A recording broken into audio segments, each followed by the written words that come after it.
Okay, so I'm just going to make a start, and if you are watching this on replay on Facebook, I'm recording this and we'll pop it in the group. And apologies if you were watching the previous replay of the first part that I did. Facebook decided that I was spamming you all and booted me off partway through my live, which was lovely of them. But feel free to ask me any questions in here as we're going along. I will, of course, record this and pop it into the Facebook group for anyone who wants to watch it back. That would be great. So feel free to do that. And yeah, just pop any comments in the Facebook, any questions or anything, and I will come back to them, of course, too. So yeah, so I just read out my quote about what PR is. Please catch up with that first bit. And then I'm going to talk about the who, which is the next part of the plan. So obviously PR is one of the many tools in your marketing toolkit that you have at your disposal. So it's really important to have your marketing strategy in place. So know what your objectives are, what you want to achieve, and everything. And then you can actually build on that. So that builds a foundation to make sure that any PR you do, any advertising, any promotion will be more of a success, because it's all in synergy, it's all in sync with each other, and it's all consistent, and that messaging is so important. And that's something that I will dive into in much more depth on my course, because it's something that you can't really do in a short space of time. So so I'm going to move on to there's if someone told you they'd had these 3 pieces of coverage, I want you to tell me which of these 3 you think is the best. So if someone had an article in Forbes magazine, if someone had a local radio interview on the local radio show, and they also had a blog post on a membership group's website, and they also included that blog post in their email newsletter out to their database. So those are the 3 bits of PR. Which one would you say was the most impressive and most important? So I said the blog post. Okay. Anyone else has a guess what the answer might be? Blog post as it's targeted, blog and email to the group. Yeah, it basically depends on what who their target market is and what the goal is for it. So if that, so you're completely right, Kate, if that blog post is targeted towards their target market, so if they've defined that this membership group is full of their ideal target customer, then brilliant. If it's not, then obviously it's not very good, is it, for them?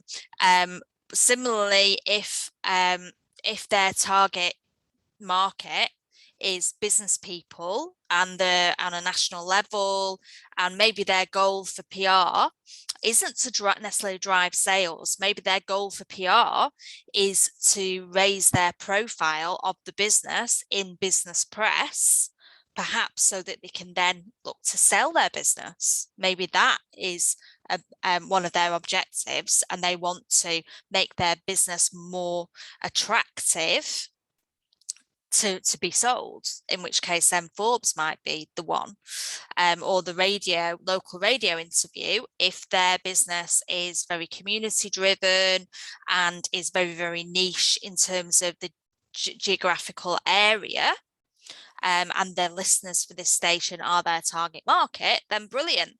That might be the best. So it just solely depends on your target customer and obviously your objectives behind it. And Sarah says, I was thinking that the blog would be evergreen content. Yeah, it could very well be. Exactly. But again, it depends on the person's business and obviously what that's talking about as well, because if their business is very seasonal, or maybe if it changes or adapts year on year, then obviously that might affect it as well. So all these things can come into play really. And as I say, we go into a lot more depth on my course, but what I thought would be really useful for you all is to think about your target customer. Now, I don't know if you've all already mapped out who your target customer is, who you're trying to attract. Some people like to give their target customer a name, because it makes them imagine them a bit better of who they are. So you could give your target customer a name if you want, but think about some people may have already defined their target customer, which is great. I don't know if any of you have done already. Please pop in the comments and let me know if you have already defined who your target customer is. And most people think of the target customer, and most traditional marketing people would define a target customer based on socio-demographics and income levels and education level, and it might be geography, which is all great, but more importantly, you need to think about and try to identify what your target customer likes. What do they like to do in the spare time? What hobbies do they have? If do they work? Do they work from home? Do they go out to an office every day? Try to kind of get into their mindset a bit more in terms of what they like to do, where they like to spend their time, where they like to go on holiday. Do they go on holiday? Do they drive a car? Do they ride a bicycle? All these things, try to think about what your target customers may like to do. And it might be that you don't just have one defined target customer, you might have 3 different types of customer that you could define slightly differently, that all buy your product, but maybe you have a premium product that one type of customer buys off you. Maybe you have a middle of the road product, and maybe you have a slightly cheaper end product, and it might be that your target customers are different depending on what type of product they buy off you. Or it could be that you can categorize them as being quite similar, or you break them all down. And sometimes if you've got an existing business, you can look at your repeat customers, your loyal customers, and write down different things about them, map them out, who they are, what they do, where they live, what do they do, what their hobbies are. And it might be that when you look across all of them, you can see what they've all got in common, and there might be a common thread that unites all of them. That can be quite useful as well. Sarah said she finds it really hard because I try and define one, then sell things to totally different people for my target as well as my target. Think I need to go deeper into it. Yeah, well, that's something that we will go into a much more depth on the course, on my course, just because it's such a a specialized subject, but this will hopefully help to give you a bit more of an idea. But having more than one does make sense, so you can have different areas. So Judith put she sells preserves, so no real socio-geographic economic issues, but it's really good if you map some of the different qualities they have out, or what they are interested in. Fast Phoebe, she'll do it. Oh, She cannot do it. oh, Someone asking a question? No, I'm just going to mute you. Yeah, so if you think about the different factors and the different qualities that some of your different customers may have, so there might be a familiar thread that runs through all of them. So for instance, and she won't mind me saying, but Sandra is on this call, and she's done my course, and she sells sustainable swimwear. So she's identified, even though she has some different types of customers and different geographical locations and different backgrounds, different ethnicity, and things like that, her customers, hello, all sorry. swim, So yeah, so don't they? yes, they all swim.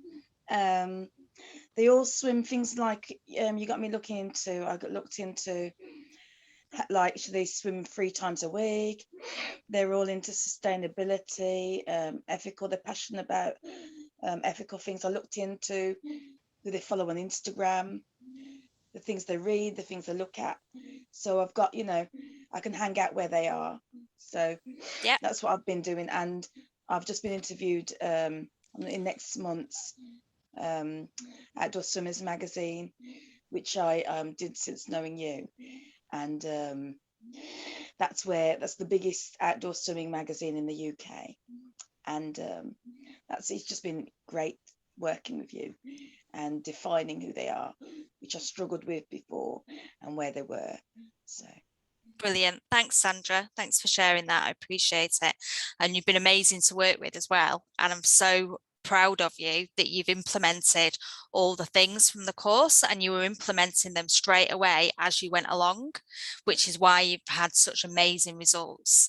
Guys, yeah. Sandra did my course, and she was the one that I spoke, I think I mentioned on my live yesterday, where she got to week 2 and messaged me saying she was really angry and annoyed, and I was like, oh no, why?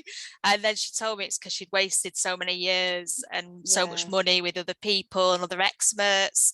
And then It's just clarity. I got so much clarity from you, and you make it simple. You simplify. So I've got thank another you. cold again. You simplify and you make it, they complicate things. I think sometimes they complicate things because they don't know how to explain to you how to get the information. And I wasted so much time. And I think investing with you has made such a big difference to what I do. Since I worked with you, I've been in the metro, and I've tried for years to be in the metro. And even when I had my other businesses, and she liked how I worded things differently because I looked into my copy, and she says it spoke to my people. And then I was in the metro, so Yeah, it's no, amazing. And that was before the end of the course, wasn't it, that you were in yes, the it was. metro? Yeah, it was Yeah, mid part of the course. So yeah, so brilliant. pleased. Yeah. And if anyone wants to find out a bit more about Sandra, she's going to do a live in the group next week. We're going to Yeah. sort a time out. So Okay. so you can find out more about her. So thank you for Hopefully my sharing cold that. will be gone again. Yeah. All Thanks, right. Sandra. Thanks, lovely. Um, yeah, so as Sandra explained, what I want you to do, what your task is for today, is I want you to explore who your target customer is and in more detail.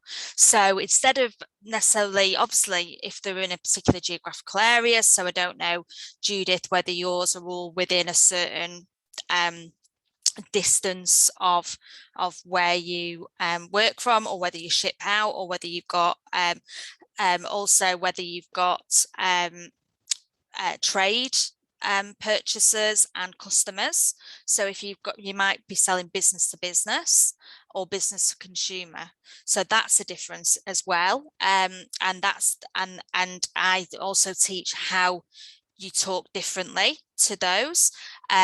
Yeah, so you've got people all over the country, Judith says, both B2B and B2C. Judith does preserves.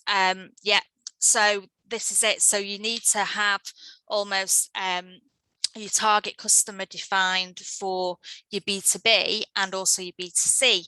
And the B2B, funnily enough, when people define their B2B target customer, quite often they define the companies who are buying their products. So if you're selling to a farm shop, for instance, or Sainsbury's or whoever, they define that brand, which is great. But actually, it's the person that makes that buying decision we need to think about and define and do a profile on. So who is that person? Because what you might find is that person who makes a buying decision, whether it's the guy that owns all the farm shops, whether it's the purchasing manager at Sainsbury's, whether, you know, whoever that is, I can guarantee there'll be a common factor personality wise, or what they like, what they love, that they may have in common, that will help you profile them. And then your B2C, I always find B2C a little bit easier because you can usually find out who that person is a bit more easily than you can the B2B. But you can still define, and especially if you've already got stockists B2B, you can have a look at who that person is that you're dealing with, who's making that decision, and map them out and try and figure out what that commonality is. And I know, Kate, you said that you seem to have a lot of target customers, which probably means you're not actually targeting. Yeah, some people are actually afraid of targeting too much, thinking that by targeting and niching down, you're going to be alienating loads of other people, but that's not the case. Actually, by having a target customer and honing your messaging down to that customer, you will get and attract other customers that are outside that target customer parameter, but it just enables all your communication and everything for your brand to be much more streamlined, and makes it easier for you to be consistent with your messaging, which is really key. Whereas if you're trying to have conversations with Barbara, who's 50 from Essex, and Steve, who's 20 from Nottingham, they're going to be very different types of people, very different types of language that you'll need to use for them. And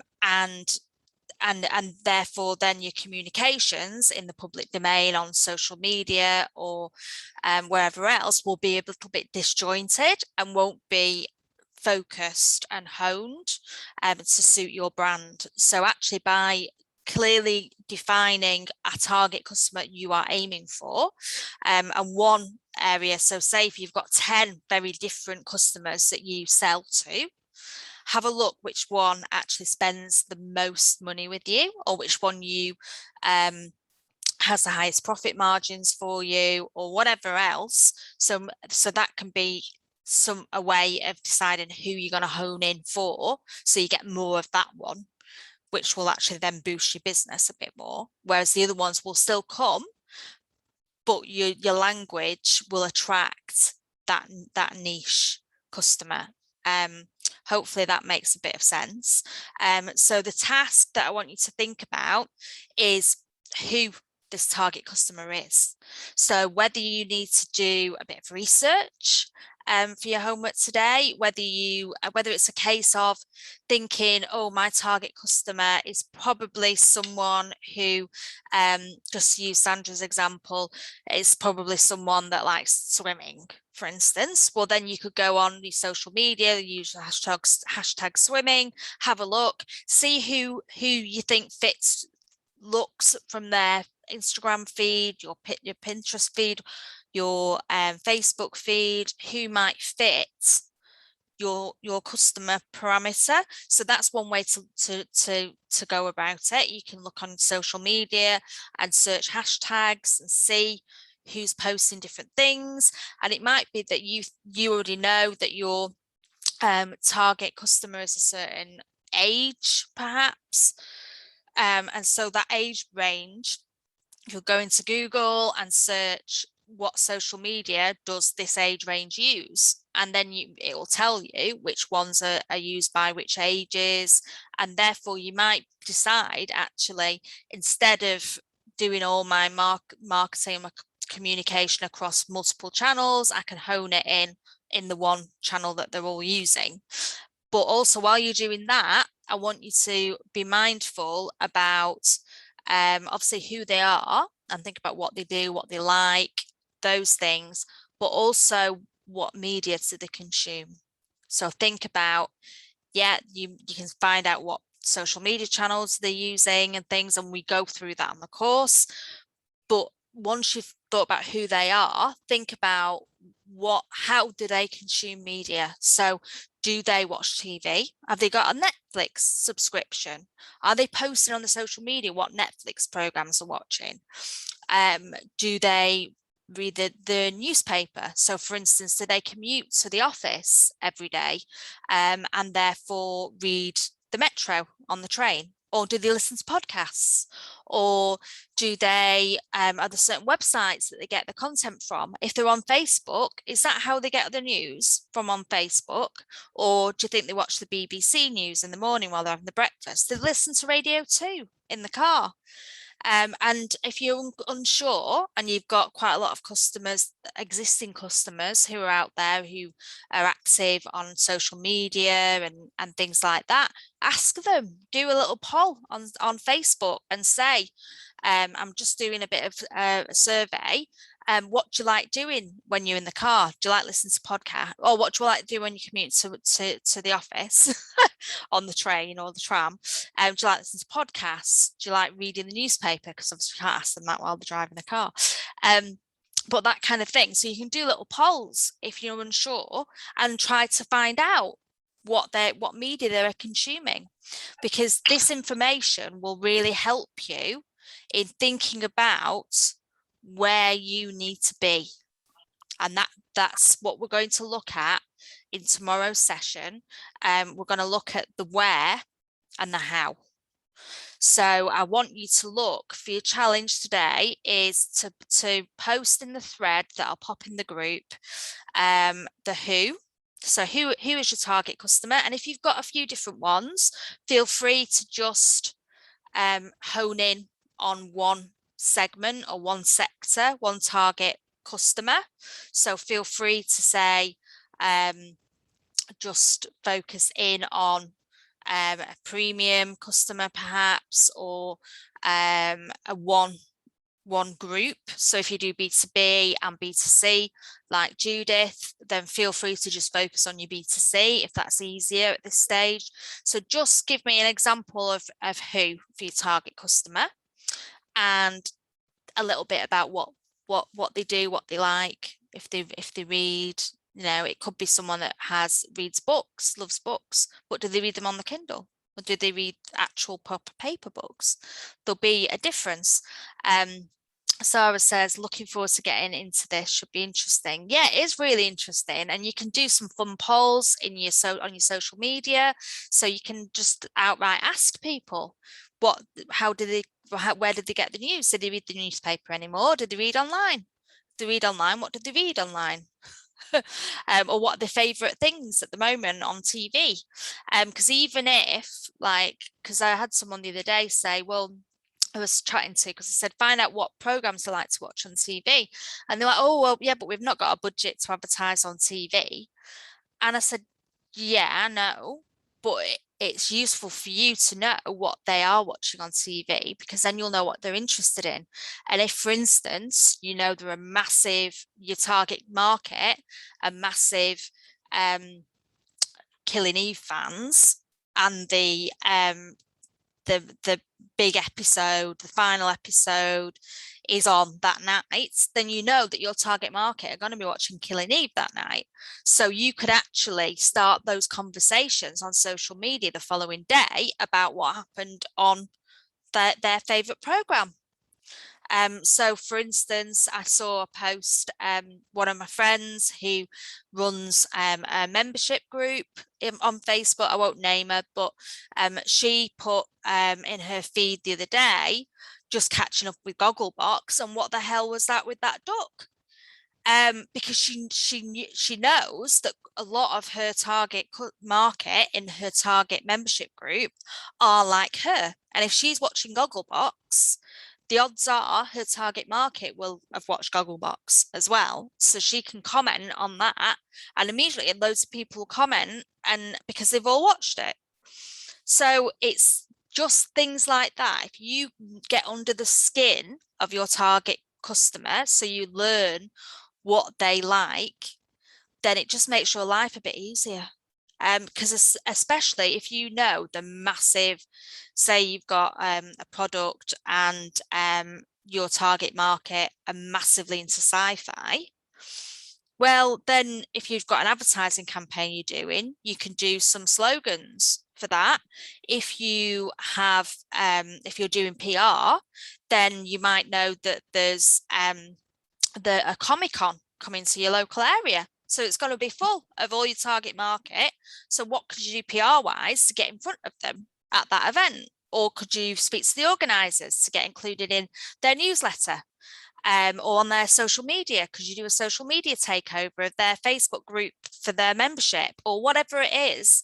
You'll then suddenly have loads of ideas of how you could target them and how you PR can help you with that, but it also helps you with everything else in your marketing.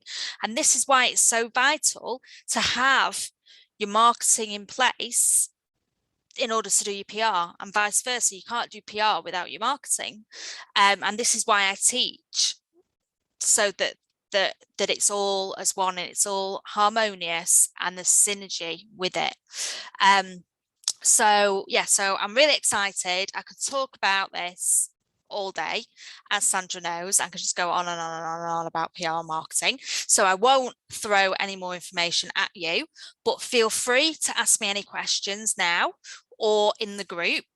If it won't allow me to answer, I'm hoping it will. I'm hoping Facebook will allow me to answer in my own group. If it won't, then I will dictate the answers to my glamorous assistant, my hubby, bless him, and then he can answer your questions. But please post in the group. If you've got any questions at all, we'll post this video in there so you can see it and watch it back. If you need to, please signpost any friends who are interested in this into the group. Sandra's LOL. Sarah, yeah, my poor hubby's away on conference at the moment, Sandra, and I've made him like go back to his hotel room in order to do all the admin for this for me. Sarah's said, thanks, been really interesting. Good. So I'm looking forward to seeing all your challenge answers. Remember, don't panic if you've not done the challenge from yesterday. That feed is still there. You've got until 6 p.m. on Thursday to complete the 3 challenges, including the one tomorrow. And there's you should have had a worksheet via email as well earlier today around lunchtime, which will have a little worksheet diagram that will make it easier for you, the things you can fill in for your target customer to help you a little bit with that. So yeah, drop in, ask me any questions. I look forward to seeing all your polls you're going to be putting on social media, as well as the results for the challenge in the feed. So thank you so much, and thank you so much for persevering and finding me on Facebook, and then being booted off, and then coming onto Zoom to listen to me again. So thank you so much. Kate says, really interesting, not sure where to start. Just start with who your most loyal customers are, who come back time and time again. Kate, who's bought the most products off you? Maybe start with them and think about what they all have in common. That might be the easiest thing to do. Judith says, so much to think about, stretching my mind. Look forward to tomorrow. Thank you. Good. I'm glad you're going to do a poll right now, Sarah. Brilliant. Thank you so much. And I will see you all tomorrow, and hopefully we'll have a few more of you tomorrow as well.